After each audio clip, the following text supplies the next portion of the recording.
فَمَن يَعْمَلْ مِثْقَالَ ذَرَّةٍ خَيْرًا يَرَهُ وَمَن يَعْمَلْ مِثْقَالَ ذَرَّةٍ شَرًّا يَرَهُ۔ آدمی جو کچھ بھی یہاں کرے گا رائی کے برابر نیکی یا بدی وہاں وہ دیکھے گا، اور پھر ایک ایک نفس پہ ظلم نہیں ہوگا، اس کے عمل کا بھرپور بدلہ اس کو دیا جائے گا۔ یہ دنیا دارالعمل ہے۔ ہمارے بزرگوں نے کیسے زندگی گزاری اسی کی ایک جھلکی آپ کو میں بتاتا ہوں۔ وہ بھی انسان تھے، وہ بھی میری ہی طرح جیتے تھے، وہ بھی کھاتے پیتے تھے، لیکن فرق کتنا تھا، سوچ کیسی تھی۔ بزرگ بننے کے لیے سب سے پہلی شرط ہے دنیا کا ترک کر دینا۔ اس کو گرہ باندھ کے آپ رکھیں، ولی وہی ہوگا جو دنیا کو ترک کر دے گا، دنیا کو چھوڑ دے گا، دنیا کی طرف مائل نہیں ہوگا۔ وہ رہے گا مکان میں مگر دل مسکین جیسا ہوگا، فقیروں جیسا ہوگا، دل مسکین والا۔ حضور نے دعا کی تھی، اللہم احینی مسکینہ و امیتنی مسکینہ واحشرنی فی زمرۃ المساکین۔ اے اللہ مجھے مسکین بنا کے زندہ رکھ اور حالت مسکینیت میں موت عطا فرما، اور مسکینوں کے ساتھ میرا حشر فرما۔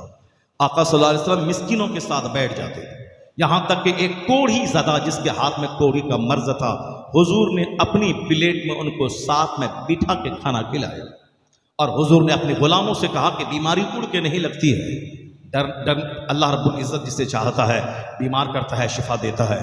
حضور نے ان کے ساتھ بیٹھ کے کھا کے بتا دیا، ایسا نہیں کہ چھوا چھوت کی بیماری ہے کہ میں اس کے ساتھ کھا جاؤں۔ ہاں، کمزور عقیدہ ایمان والوں کو بچنے کے لیے بولا ہے، جیسے شیر سے بھاگتا ہے ویسے کوڑ زدوں سے بھاگو، ورنہ اگر وہ مرض ہو گیا تو تقدیر کے مطابق تقدیر میں لکھی بھی تھی تو بولے گا کہ اس کے ساتھ میں بیٹھے تھے اسی لیے ایسا ہو گیا۔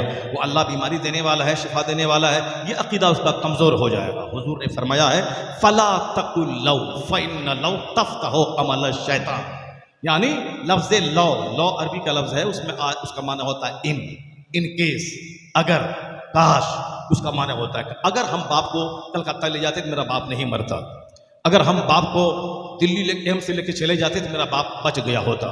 یہ سارے جملے شیطانی جملے۔ حضور فرماتے ہیں فلا تقل لو، ڈونٹ ٹیل ان کیس، یعنی مت کہو اگر، مت کہو مگر، ایسا مت بولو ایسا، اس لیے کہ اگر کا لفظ شیطانی سوچ کے دروازے کھولتا ہے۔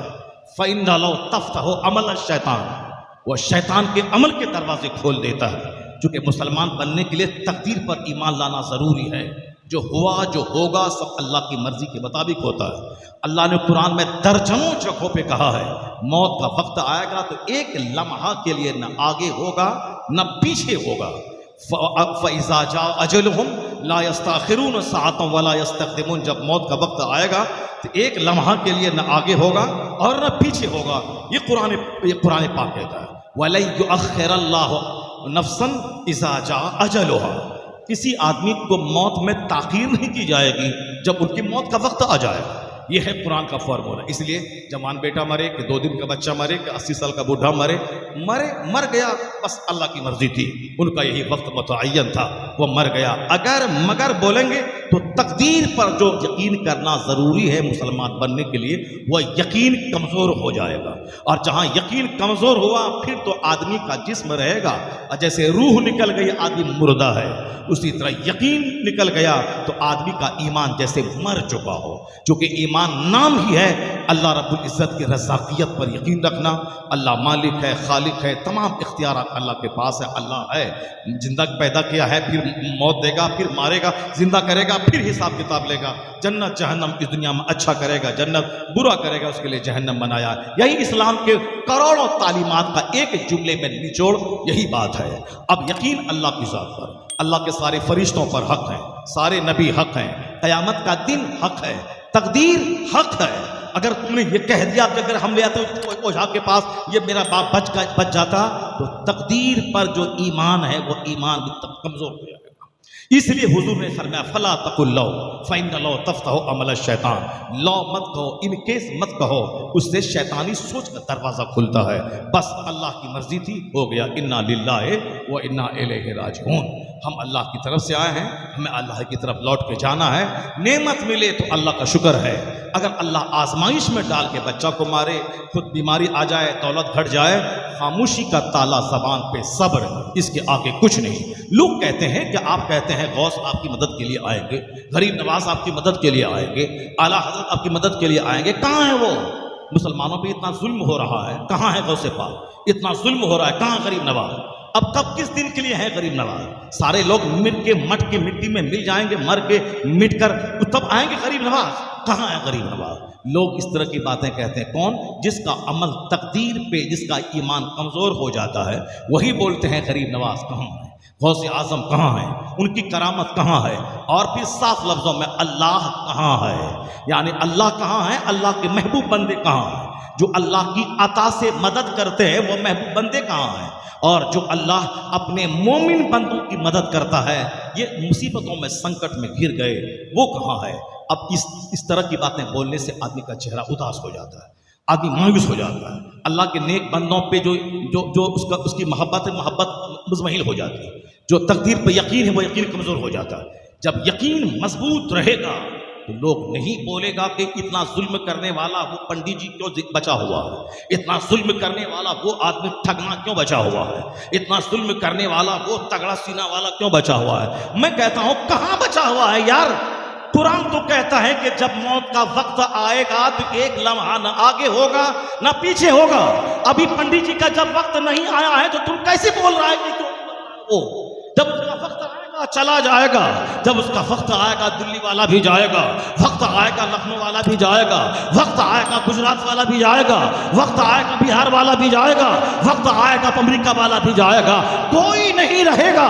کوئی رہنے تھوڑی آیا ہے، سب کو جانے کے لیے آیا ہے، یہ سب چلا جائے گا، کوئی باقی نہیں رہے گا۔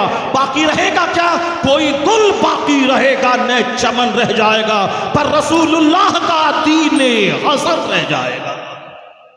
کچھ نہیں رہے گا، اللہ کا دین رہے گا، اذان رہے گی، اللہ کا ذکر رہے گا، قرآن کی تلاوت رہے گی، اللہ رب العزت کی یاد رہے گی، یہ سب کچھ نہیں رہے گا۔ اس لیے یقین باللہ ضروری ہے، تقدیر پر یقین کرنا ضروری ہے۔ ورنہ بولیں گے غوث اعظم کہاں ہے؟ غوث اعظم تو تمہاری ماں ہمارے باپ سے بھی پہلے پہنچتے ہیں۔ یقین نہیں آئے تو جب سنکٹ میں گرو تو وہاں سے پکارو یا غوث المدد۔ باپ آئے گا 10 گھنٹے کے بعد، ماں جائے گی 4 گھنٹے کے بعد، غوث اعظم کی مدد آئے گی، ادھر پکارا ادھر غوث پاک کی مدد موجود ہوگی۔ اکثر لوگوں کے تجربہ موجود ہے، مصیبتوں میں گھرنے کے بعد دل سے جب آواز لگائی جاتی ہے، کس قدر بغداد معلیٰ سے غوث اعظم کی مدد آتی ہے۔ غوث اعظم اللہ نہیں ہے، اللہ کا محبوب ہے۔ اللہ رب العزت اپنے نیک لوگوں کی عزتوں کو بڑھاتا ہے۔ جو آدمی شراب پیا، برائی کیا، اس کو اللہ کرامت دے دے گا؟ نہیں، اس کو تو اللہ صحت چھین لیتا ہے، چہرے کا نور چھین لیتا ہے، گھر کی برکتیں چھین لیتا ہے۔ حدیث میں آیا ہے نا، جو فجر کی نماز چھوڑے گا اس کے چہرے کا نور ختم ہو جائے گا۔ وہ 1000 فیئر اینڈ لولی لگائے، وہ 1000 صاحب وہ لوشن لگائے، نہیں ہوگا، چہرے کا اصل نور ختم ہو جائے گا۔ وقتی جیسے بریانی کھانے میں وقتی مزہ ملتا ہے اور اس کے بعد وہ پخانہ بن کے نکل جاتا ہے، اسی اور پھر پیٹ میں جانے کے بعد جب یہاں گیس بنتی ہے اور جب ڈکار لیتا ہے، اب پیچھے سے آج کل گیس کم نکلتی ہے اور آگے سے ہی نکلتا ہے۔ جب آدمی ہیلدی رہتا ہے تب پیچھے سے گیس نکلتی ہے، اب پیچھے سے گیس نکلی، یہ کوٹھی جو ہے ڈھیلی ہو جاتی ہے، آدمی فریش رہتا ہے۔ اب پیچھے سے گیس ہی نہیں نکل رہی ہے، اب وہ گیس منہ سے نکل رہی ہے، آدمی کرتا رہتا ہے، چونکہ آدمی کا منہ کو چین ہی نہیں ہے۔ صبح اٹھے تو بیڈ اٹی ہے، بسکٹ ہے، چائے ہے، صاحب 11ویں کا بکرا، 12ویں کا کھانا، 11ویں کا کھانا، چھٹی کا کھانا، محرم کا کھچڑا، صاحب لنگر، تیجا، 40واں برسی، باپ مرا جہنم میں جلتا ہے کہ جنت میں، یہاں بریانی بن رہی ہے، آدمی مزے لے کے کھا رہا ہے۔ صاحب بچہ گیا پڑھا نہیں پڑھا، کیا پڑھا؟ ایک ختم بھی نہیں کیا، بولا ہاں 10 ختم ہو گیا ہے۔ اب گھر والا بھی وہی سوچتا ہے کہ 10 منٹ میں 10 ختم ہو جائے، اس سے مہا چالاک مدرسے کا بچہ ہوتا ہے، وہ بولتا ہے کتنا ختم، کتنا چاہیے؟ 10 ختم۔ اب 10 منٹ کے بعد آتا بولتا ہو گیا، ہاں 20 ختم ہو گیا۔ اب تم کو معلوم ہونا چاہیے کہ بدتمیز کہ 10 بچے ہیں، 10 بچے مل کر کے ایک ختم کرنے میں کتنا ٹائم لگے گا؟ ایک پارا پڑھنے میں جو لوگ آج 40 سال سے پڑھ رہا ہے، اس کو تو آدھا گھنٹہ 40 منٹ ایک پارا پڑھنے میں لگتا ہے۔ صحیح عین غین خا شین دال زا را، یہ سب نکال کر کے جو پڑھے گا جس میں ثواب ملتا ہے، اور ثواب اس میں نہیں ملتا جو جیسے عام لوگ پڑھتے ہیں قرآن شریف، نہ اس کی نمازیں قبول ہوتی ہیں، نہ اس کو قرآن خوانی کرنے کے بعد مردے کو کوئی ثواب ملے گا۔ جب پڑھنے والے کو نہیں ملتا ہے تو وہ دوسرے کو کیا ثواب پہنچائے گا؟ ثواب اس کو ملتا ہے جس کی نیت اچھی ہو اور قرآن صحیح ڈھنگ سے پڑھتا ہو، عین غین شین صاد را زا ذا خا، یہ سب نکال کے جو پڑھتا ہو. امریکہ کا ارب پتی سب مسلمان جو ہے وہ مولانا کو بولا کر کے خا اور زا سیکھ رہا ہے. ادھر تمل ناڈو مدراس کے لوگ وہاں 50 سال کی بوڑھی بوڑھی عورتیں وہ عالموں کو بلا کے پردے میں رہ کر کے شین اور سین اور صاد کا فرق سیکھ رہی ہیں، جیم اور زا کا فرق سیکھ رہی ہیں، چونکہ ان کو ڈر ہے کہ قرآن پڑھیں گے ثواب نہیں ملے گا. تو اب وہاں قرأت تجوید کے ساتھ پڑھنا اور تجوید کورس چالو ہو گیا ہے. 70 سال کا بڈھا پڑھتا ہے. بہار بنگال میں ہاں کون ہوگا اللہ معاف کر دے گا سب. یہاں سب بھات مچھلی چاہیے، باقی کون وہ را زا خا اور شین کرے گا. اس بڑھاپے میں جو ہو اللہ معاف کر دے گا. یہ ہے ہمارا بہار، یہ ہے ہمارا بنگال، یہ ہے ہمارا اڑیسہ. جہاں دل زندہ ہوگا، آخرت کی فکر ہوگی، تو آدمی 90 سال کی عمر میں بھی قرآن پڑھنا چاہے گا. وہ بے عزتی محسوس نہیں کرے گا. جب سارا پیسہ خرچہ ہو رہا ہے دنیا کے لیے تو قرآن سیکھنے کے لیے پیسہ خرچہ ہوگا. غلط پڑھنا آدمی تو 5 منٹ میں پڑھے گا، ہاں ایک پارہ ہو گیا. ایک پارہ پڑھنے میں 40 منٹ لگتے ہیں قاعدے سے پڑھنے میں. اور جو حافظ کو بالکل پوری مشق ہو تجوید پر اور بالکل صاف صاف پڑھتا ہو اس کو بھی 30 منٹ لگے گا. اور جو بولتا ہے 30 منٹ سے کم میں پڑھتا ہوں، ضرور کوئی نہ کوئی لوچا کرتا ہوگا. وہ نماز میں ہم لوگ التحیات نہیں پڑھتے ہیں کہ امام صاحب سلام پھیر دیتا ہے. کیا مطلب ہے؟ کیا پڑھتے ہو؟ نماز میں خاموشی سے بھی التحیات للہ والصلوات والطیبات والسلام علیک ایھا النبی ورحمۃ اللہ وبرکاتہ، السلام علینا وعلی عباد اللہ الصالحین، اشہد ان لا الہ الا اللہ. اب یہ بتائیے کہ کتنا ٹائم لگا. درود ابراہیمی میں اللہم صلی علی سیدنا محمد وعلی آل سیدنا محمد کما صلیت علی سیدنا ابراہیم وعلی آل سیدنا ابراہیم انک حمید مجید، اللہم بارک. التحیات ابھی ختم نہیں کی کہ سلام پھیر دیا. اب وہ کون جو حافظ قرآن ہے؟ اب وہ کون جو بہت اچھے ڈھنگ سے مشق کرواتا ہے مدرسے میں؟ اس کا مطلب ہے کہ مشق کروانے کی کیفیت الگ ہوتی ہے اور نماز میں پڑھنے کی کیفیت الگ ہوتی ہے. ابھی ایک بچہ نماز پڑھ رہا تھا ہمارے مدرسے میں، وہ التحیات اتنی دیر میں تیسری رکعت میں 2 رکعت کے بعد اتنی دیر میں پڑھا کہ میں لگا کہ یہ بچہ یا تو درود پڑھ لیا ہوگا یا دعا پڑھ لیا ہوگا، تب اتنی دیر کے بعد تیسری رکعت کے لیے کھڑا ہو رہا ہے. سلام پھیرنے کے بعد میں نے ان سے پوچھا کہ تم دوسری رکعت کے بعد تم جو کھڑے ہو رہے تھے احتیاط کتنی دیر تک پڑھے، تم کیا پڑھے گا؟ نہیں حضور ہم صحیح ڈھنگ سے پڑھتے تھے. کیسے پڑھتے ہو؟ اب وہ پڑھ کے سنایا کہ ایسے ہم پڑھتے ہیں. چلو اللہ کا شکر ہے جو اچھے قاعدے سے پڑھتے ہو، ٹھیک ہے. اس طرح اب ایسے بولتا ہم قاعدے سے پڑھتے ہیں. اب جیسے فرض میں قاعدے سے پڑھا تو جب وہ اپنی سنت پڑھے گا 2 رکعت تو وہاں بھی تو ایسے ہی پڑھنا چاہیے نا، وہاں بھی ایسے پڑھنا چاہیے. مگر وہاں جب اسے پڑھا تبھی ہم 1 رکعت نہیں پڑھے، ہم 2 رکعت پڑھ کے چلا گیا. وہ کیا وہ اس کا مطلب ہے کہ کہیں ضرور مس کال کرتا ہے. وہ التحیات کے بعد درود بھی پڑھ لیتا ہے اور سوچتا ہے کہ سجدہ سہو کریں گے تو حضرت پیچھے ہیں وہ ڈانٹ ڈپٹ کریں گے، اسی لیے سے بولتا ہے نہیں اچھا سے آرام سے التحیات ہی پڑھ رہے تھے. چلو جاؤ جیسی نیت تمہاری ہے تم جانو. تو آدھا گھنٹہ میں قاعدے سے 1 پارہ پڑھتا ہے اور بولتا ہے کہ 1 گھنٹے میں کہ 10 ختم چاہیے. تو بچہ سب بھی کہتا ہے کہ 10 نہیں 20 ختم دے دیں گے ہم. بولنے میں کیا لگا ہوا ہے؟ 20 ختم چاہیے. بچوں سے بولا کہ 10 ختم کی قید مت لگائیے. بچوں کو بلائے تو ان کو صرف یہ کہیے کہ آپ مہمان رسول ہیں، میرے گھر میں آ گئے، مصطفیٰ کا مہمان میرے گھر میں آ گیا، میری تقدیر جاگ گئی، آپ کو کھلانا ثواب، آپ کا قدم میرے گھر میں پڑا یہ ثواب. اپنی مرضی سے 1 ہی پارہ 1 ہی پیج پڑھیے، مگر صحیح دل سے پڑھ کر کے میرے باپ کی روح کو ثواب عطا دیجیے. یہ ہونا چاہیے. 1 ہی پارہ پڑھیے مگر ٹھیک سے صحیح مذاق مت کیجیے گا، کھیلیے گا مت. ایک پہنا کے بدلے میں 10 پنا مت الٹ دیجیے گا، بلکہ ٹھیک سے 1 پارہ ہی پڑھ دیجیے. نہیں پڑھنا چاہتے صرف 1 بار سورہ فاتحہ اور 3 بار قل هو اللہ احد شریف پڑھ کے میرے باپ کو بخش دیجئے. 1 ختم قرآن کا ثواب میرے باپ کو مل جائے. یہ پڑھ دیجیے. یہ نہیں کہ صاحب 10 ختم کر دیجئے اور گنتی حضرت 10 ختم.